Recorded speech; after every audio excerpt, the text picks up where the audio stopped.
है कि इमरान खान साहब को अल्लाह और उसके रसूल से माफ़ी मांगनी चाहिए और ये दावा करने के बजाय कोई करनी चाहिए कि हम कोशिश करेंगे कि अल्लाह और उसके अब सुप्रीम कोर्ट ने कहा है जी आप 70 रुपये चीनी बेचें। चीनी पूरे पाकिस्तान में कहीं 70 रुपये नहीं बिक रही है, 85 80 90 रुपये, 85 से 90 रुपये तक चीनी बिक रही है। लगता है ये अदारे भी बेबस हो गए। तो ये इसका एक देखें, रियासत मदीना का दावा बहुत बड़ा दावा है, तो मेरा तो ख्याल है कि उन्हें दावा ये करना ही नहीं चाहिए था, लेकिन अगर कर दिया था तो फिर उसका को पास करते।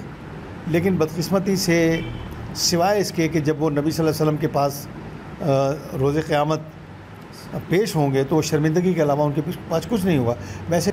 लेकिन जिसको अल्लाह ने इख्तियार भी दिया, मुल्क का वज़ीर आज़म बना दिया, उसने रियासत मदीना का दावा भी किया था। अगर उसने भी जो कुछ इसमें कुछ मुझे कुछ कहने की ज़रूरत नहीं है, सब कुछ सामने है कि रियासत मदीना तो बड़ी दूर की बात है, उसकी कोई झलक भी हमारे अंदाज़े हुक्मरानी में नज़र नहीं आ रही। हमारी गवर्नेंस जो है वो रियासत मदीना से बिल्कुल मुख्तलिफ है और उसके बावजूद हम दावा कर रहे हैं कि रियासत मदीना बना रहे हैं या ये हुकूमत जो है इसकी तो एक पहलू तो यह है कि इनसे अभी तक इन्हें हुक्मरानी समझ ही नहीं आ रही कि कैसे करनी है, और दूसरा ये कि करप्शन के मामला इनके भी एक ही जैसे हैं। आज भी मैंने पढ़ा है कि सुबह सरहद की हुकूमत ने KPK की हुकूमत ने अपने शायद मुशीर इत्तलात को बरतरफ़ किया, उनको बड़ी करप्शन किसी एडवर्टाइजिंग कंपनी से करप्शन हुकूमत करने का भी चार्ज भी नहीं आया। तो इनकी तो डबल प्रॉब्लम है। इस सब का नतीजा ये हो रहा है कि पूरे अवाम बुरी तरह मुतासिर हो रहे हैं, उनकी मुश्किलात में हर रोज़ इजाफा हो रहा है। नाजरीन, मैं हूं आपका मेज़बान अब्बास अली खोखर, आप देख रहे हैं NI न्यूज़। नाजरीन, आज हमारे साथ ऐसी शख्सियत मौजूद हैं जो किसी तारुफ़ की मुताज नहीं है।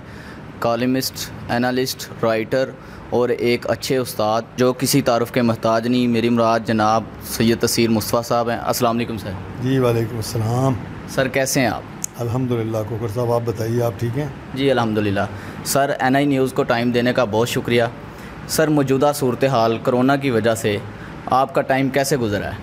जी बिस्मिल्लाहिर्रहमानिर्रहीम। सबसे पहले तो मैं नवाए इंसान या NI न्यूज़ का शुक्रगुज़ार हूँ कि आपने मौका दिया अपनी बात करने का, और आपको मुबारकबाद देता हूँ। और मेरे लिए फ़ख्र की बात है कि मेरे स्टूडेंट्स ने एक वेब चैनल शुरू किया है। वैसे तो इस वक्त वेब चैनल्स की भरमार हो गई है, लेकिन ये हकीकत ये है कि ऐसे वेब चैनल्स की अब भी ज़रूरत मौजूद है जिन्हें प्रोफेशनल लोग और डिग्री होल्डर लोग, जैसे आप लोगों ने मैस कम्युनिकेशन में मास्टर्स किया हुआ है, तो आपने एक वेब चैनल खोला है, इसका मतलब ये है कि एक प्रोफेशनल चैनल है। तो मैं दुआ गो हूँ कि आपका चैनल बहुत आगे बढ़े, आप इसमें प्रोफेशनलिज्म को आगे बढ़ाएँ, इसमें लोगों की जो ज़रूरियात और लोगों की जो डिमांड्स हैं उनको पेश नज़र रखें, सही प्रोफेशनल तज्ज़िया करें जो उसका हक़ है, और जो कुछ हमने आपको पढ़ाने की कोशिश की है उन एथिक्स का, उन अखलाकियात का ख्याल रखें जो हम आपको पढ़ाते रहें, और हम चाहते हैं कि अमली साफ़त में उनका आगाज़ हो। और मेरी दुआ है कि आपका ये चैनल कामयाब हो।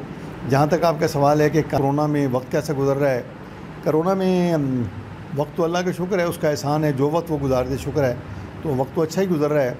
बस पहली दफ़ा अंदाज़ा हुआ कि हम ख़ासे मज़दूर टाइप के आदमी थे, सुबह से शाम तक मेहनत करते थे, यूनिवर्सिटियों कॉलेजों में पढ़ाते थे, कुछ थोड़ा बहुत मीडिया को भी टाइम देते थे, कुछ और हमारी समाजी गैर समाजी सरगर्मियाँ थीं, तो वो तो सारी बंद हो गई हैं।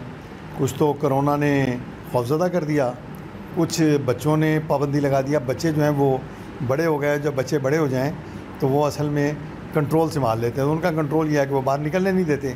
फिर हमारे लिए तो पाबंदी ये भी हो गई कि जी मस्जिद में भी 50 साल से ऊपर का आदमी नहीं जा सकता, वो भी हमारे लिए पाबंदी बन गई। ख़ुद हम थोड़े से खौफज़दा भी हैं, थोड़े से मोहतात भी हैं कि जो SOPs है उनका ख्याल रखें। बाहर चूँकि कोई SOPs का लोग ख्याल नहीं रखते, इसलिए हम ख़ुद ही एक तरह के आइसोलेशन में आ गए।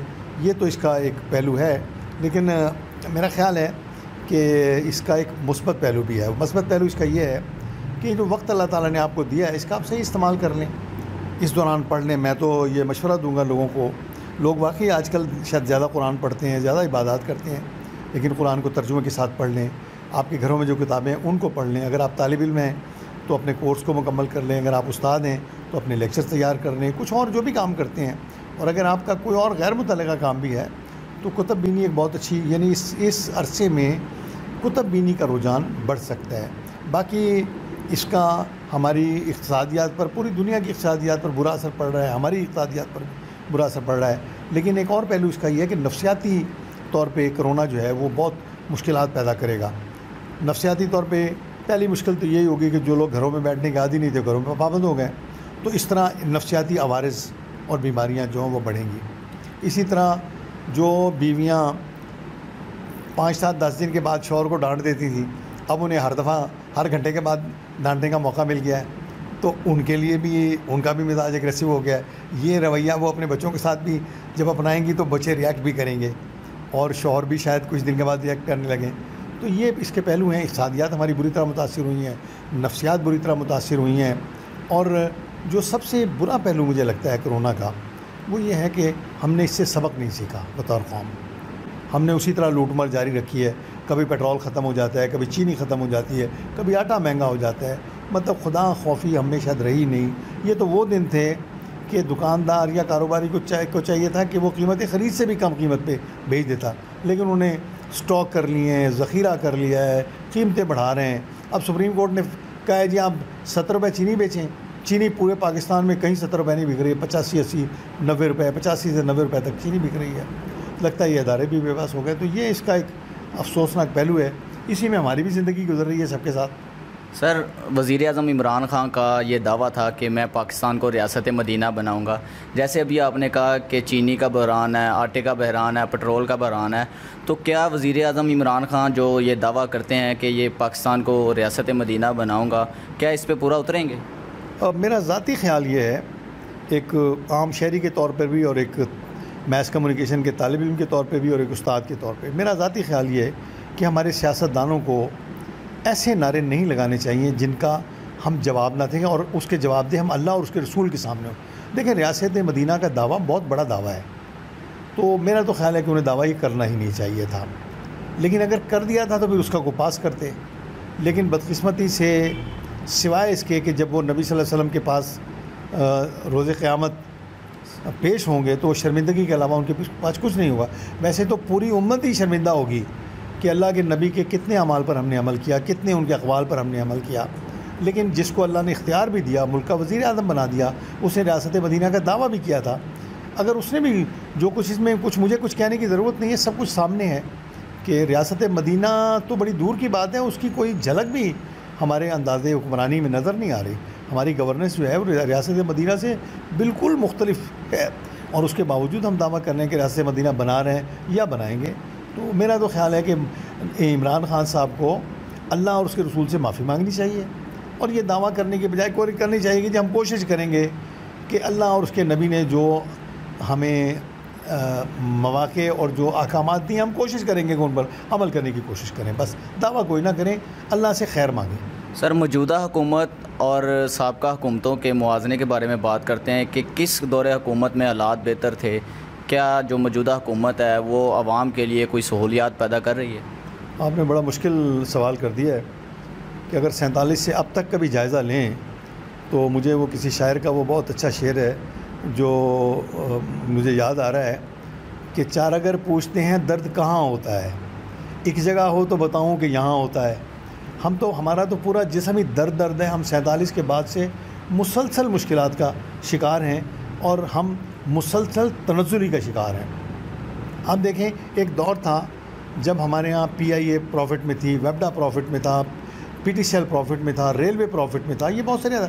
अब ये सारे अरबों रुपए के नुकसान में हैं। जहाँ तक हुकूमतों का ताल्लुक़ है, अब तो कोई नई बात नहीं है। यानी पीपल्स पार्टी की हुकूमत के हुक्मरान, उस दौर के हुक्मरान, और नवाज शरीफ साहब और उनकी फैमिली और उनके जो साथी हैं वो सब करप्शन के के मामला को फेस कर रहे हैं। ये हुकूमत जो है इसकी तो एक पहलू तो ये है कि इनसे अभी तक इन्हें हुक्मरानी समझ ही नहीं आ रही कि कैसे करनी है, और दूसरा ये कि करप्शन के मामला इनके भी एक ही जैसे हैं।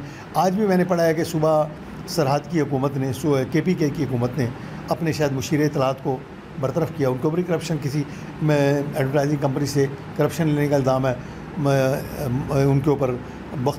खुसरो बख्तियार और जहांगीर तरीन के ऊपर शुगर माफिया का इल्ज़ाम है। तो ये इल्ज़ामात भी मौजूद हैं, और दूसरा इन्हें जो हुकूमत से पंजाबी में कहते हैं ना कि हुकूमत करने का भी चज भी नहीं आया, तो इनकी तो डबल प्रॉब्लम है। इस सब का नतीजा ये हो रहा है कि पूरे अवाम बुरी तरह मुतासिर हो रहे हैं, उनकी मुश्किलात में हर रोज़ इजाफा हो रहा है, और हुकूमतें जो हल तलाश करती हैं उसमें हुकूमतों का अपना या उनके किसी चाहने वाला का इंटरेस्ट शामिल होता है। नतीजा होता है कि हुकूमत का हर रफ़ाई कदम जो है वो आवाम के ऊपर एक बोझ बनकर आ रहा है। जी नाजरीन, सैयद तसीर मुस्तफ़ा साहब अपने ख़यालात का इजहार कर रहे थे। इसी के साथ अपने मेज़बान अब्बास खोखर को इजाज़त दीजिए। अल्लाह हामी और नासिर।